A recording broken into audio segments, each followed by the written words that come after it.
Well, ever since the election of Donald Trump, now as president-elect of the United States, we've had a number of requests from listeners to see what the one-worlders, as I call them, are up to, and to have Dr. Dennis Cuddy back on the program, who seems to be our expert in residence in that topic. And I've noticed, Dennis, welcome back, there's been quite a bit of shuttling going on between Henry Kissinger and Mr. Trump. And once Mr. Kissinger shows up, you know that you've got the one-worlders who are involved, the ones who are promoting global governance and everything else like that. That's right. Your general impressions on the election. I mean, you can take this anywhere you want.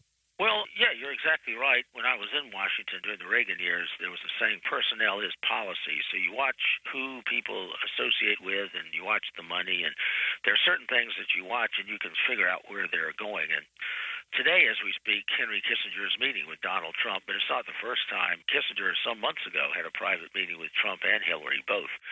And that reminded me of the 1980 election, where President Reagan was the nominee of the Republican Party and had won the nomination. He was very, very happy the first 3 days, Monday, Tuesday, Wednesday. But then when he came out to announce who his VP would be, he had this very serious look on his face. And I said, I wonder what he's looking like that for. And then he announced George Herbert Walker Bush, and I remember shortly thereafter we found out that the night before that announcement, I think Wednesday night, he had been visited. Reagan had been visited by Kissinger, who probably read him the riot act. This is what you're going to do, Ronald. And, of course, when the power elite agent, a powerful one like Kissinger or Brzezinski on the Democrat side, says something, they pay attention, because they know that Kissinger isn't just speaking for himself. He was actually a protege of Nelson Rockefeller. And Nelson had been, in my book, this about the secret Nazi plan, had been working with the Nazis in World War II. It's not that Nelson Rockefeller was a Nazi or loved them. He thought they were the lesser of the two evils. Communism was the bigger threat. But anyway, so Kissinger was a private, and he was his fellow, and he was at Oberammergau, and part of the group that cleared the Nazis to escape what was called rat lines. They would sneak them out to Argentina and various other places. So Kissinger has been at this a long time, as has Brzezinski. So whenever I see Kissinger meeting with somebody and spending a fair amount of time, you know that something's up. And so that's why I advise the Trump supporters that while he says a lot of very good things, and I hope he carries through on a lot of things, you need to just be a little bit careful about this, because he has been known to change his mind rather radically. Before the election, he says, if I get elected, Hillary's going to jail. And then the very night after the election results come in, he makes an announcement saying, I think this is pretty close to a quote. He said, we owe Secretary Clinton a major debt of gratitude for her service. And this is after all during the campaign he'd been criticizing her about her emails and Benghazi and ISIS and so forth. And now, and lock her up, don't forget. Yeah, we got to lock her up. Yeah, that's right. So you need to just be a little careful on all that. But anyway, the election, if people have read my stuff, I had years ago said that what you have, according to these powerful people who run things, an alternation of power. That particular element was devised by Skull and Bones members, the Whitneys, the very moneyed Whitney family, William Whitney and his son, in the late 1800s, where they would contribute heavily to both political parties and then alternate power, so the dumb public thinks it has a choice when it really doesn't. And so I had predicted that there would be this alternation of power. Even when Hillary looked like she was going to win in the polls, I was saying, no, there's an alternation. Hillary is I called her the, quote, designated loser. That was the title I gave her, the designated loser. So what you watch for are who's doing what, when, and what they're looking at or not looking at. And in this election, because Hillary, I believe, is going to be the designated loser and Trump would win, you need to see how the public's impressions are manipulated. For example, they would look at all kinds of poll results and surveys in the battleground states and have all the pundits giving their 2 cents. But what they didn't spend a lot of time looking at, which I did look at, was something very, very simple.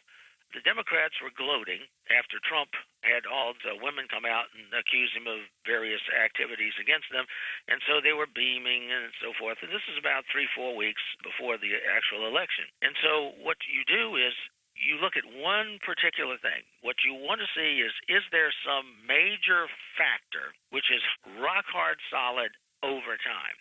And what I look at is the particular survey question that says, is the country moving in the wrong direction? And what you find is, and you can go online and do this, and you'll see them track month after month after month, year and year and year and year. So for a long time, roughly 65% of the public believed that the country was moving in the wrong direction. Now, when you get to more than 52, 53%, that's no longer a partisan thing. That means to get to 65%, you have to have a lot of independents and Democrats also believing that the country is moving in the wrong direction.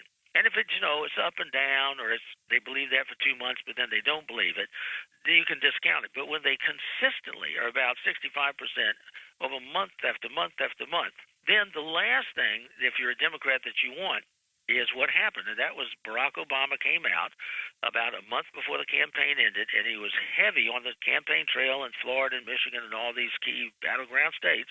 And he kept saying over and over again, we must elect Hillary Clinton because she will continue the direction in which I've led the country.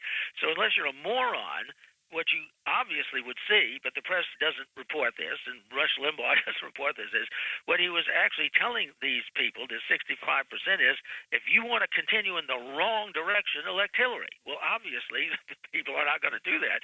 So that seemed sort of obvious, and one of the major reasons I think that Hillary lost. But another thing is important, and that is, how did Donald Trump get in the race in the first place?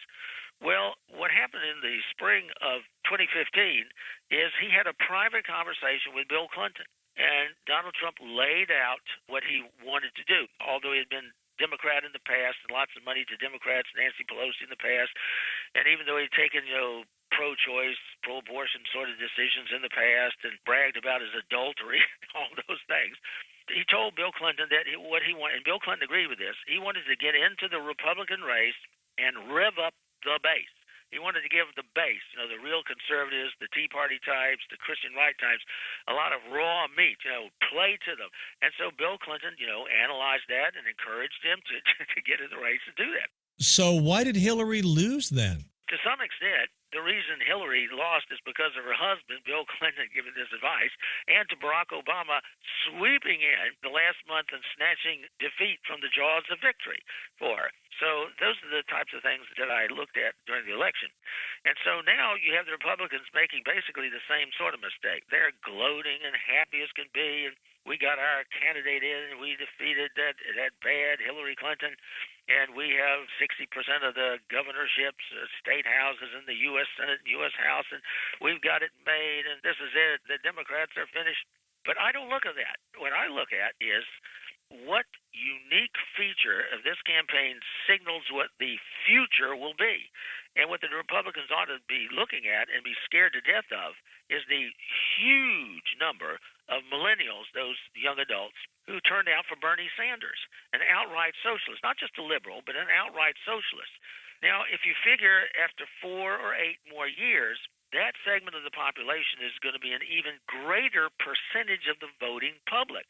That ought to scare the living daylights out of the Republicans. But they're too busy hurraying and toasting each other and so forth and so on.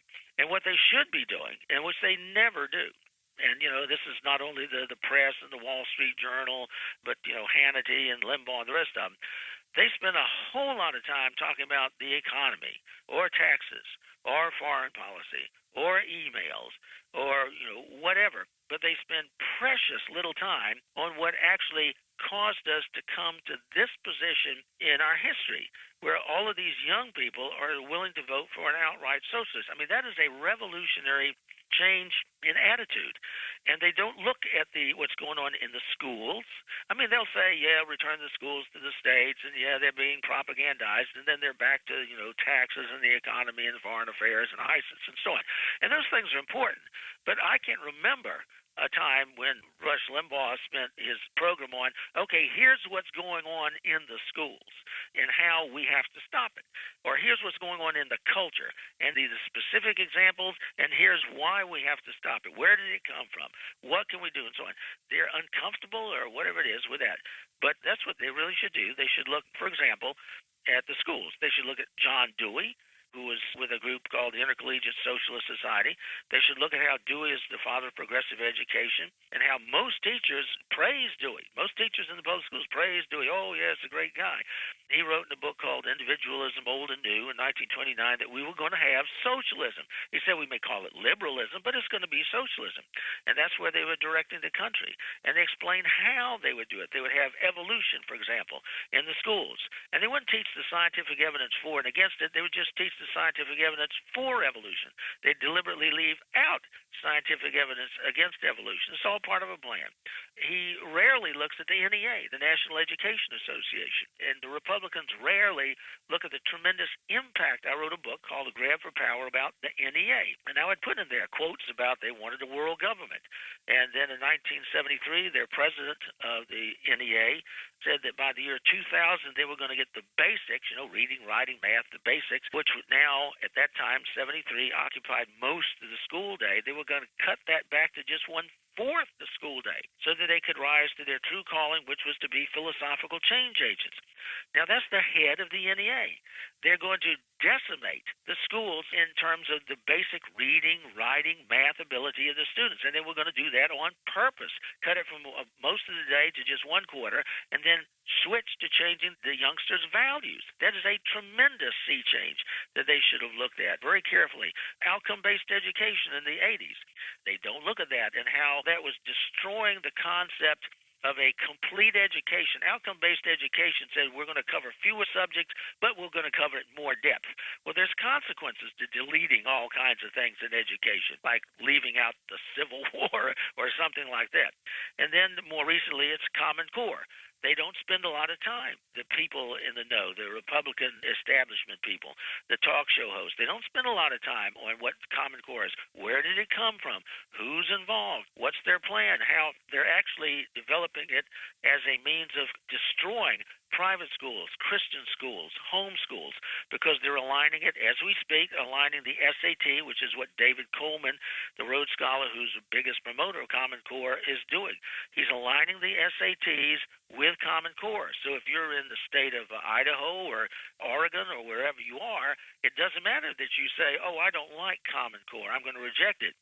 If you want your child to get into Oregon State University, you're going to have to score well on the SATs. And that's why Coleman's in the position he's in to align those tests, the College Board, with Common Core. So whether you like it or not, you're going to do pretty much what they want to anyway.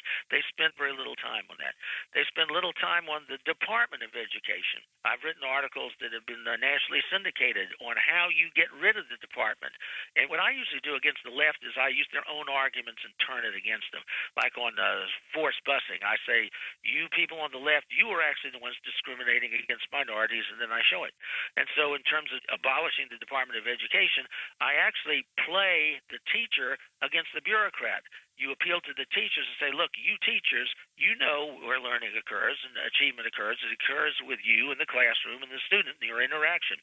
It doesn't occur with some bureaucrat sitting in a desk in Washington. There's certain ways to do that, but the leaders in the Republican Party and the talk show hosts, the national talk show hosts, spend not much time in it. Okay, but, and I agree with you. In other words, these are the areas that we should approach. And I knew this because we had breakfast with our state senator one time who was head of the committee here in education. And one thing Carol popped up and said when we were talking about, well, we need to do reform education in the state. They talk about money, classroom size, blah, blah, blah. She said, you can do all that you want. Have you ever looked at the curriculum and understand it's the curriculum that's broken?